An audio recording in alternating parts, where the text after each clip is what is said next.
Chief minister Revanth Reddy ने आज शदीद बारिश और सैलाब से मुतासरा अजला खम्मम और सूर्यपेट का दौरा करते हुए मुतासरीन से मुलाकात की और मनेरू नदी के सैलाबी पानी से नुकसान होने वाले किसानों और अफराद को हर तरह की मदद करने का तयख़ुन दिया। उन्होंने मुतासरीन को हिम्मत से काम लेने का मशवरा दिया। इस मौके पर चीफ मिनिस्टर ने मुतासरा ख़ानदान में फ़ौरी इमदाद के तहत हर ख़ानदान को 10,000 रुपये की माली इमदाद का ऐलान किया। सूर्यपेट ज़िले में खिताब करते हुए चीफ मिनिस्टर ने अपोजिशन BRS को तनकीद का निशाना बनाते हुए कहा कि वो सैलाब में कीचड़ की सियासत ना करें। इस मौके पर मीडिया से बात करते हुए वज़ीर आला ने बताया कि बारिश की वजह से इब्तिदाई रिपोर्ट के मुताबिक 5,000 करोड़ का नुकसान हुआ है। उन्होंने वज़ीर आज़म नरेंद्र मोदी से रियासत का दौरा करने और फौरी तौर पर 2,000 करोड़ रुपए की इमदाद रवाना करने का मुतालबा किया।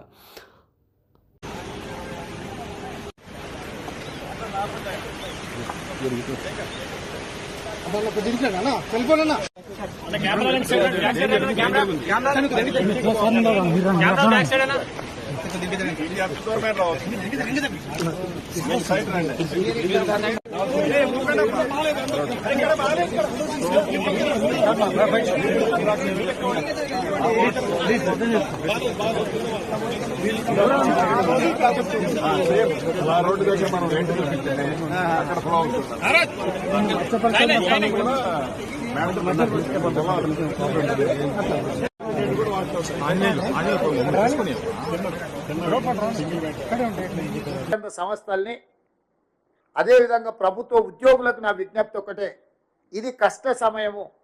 ప్రజలు కష్టాలలో ఉన్నప్పుడు రాజకీయ ప్రయోజనాల కోసం మనం ఆలోచన చెయ్యొద్దు. వ్యక్తిగత స్వార్థాన్ని వదులుకొని మనం చేయగలిగిన సహాయాన్ని మనం చేయాలి.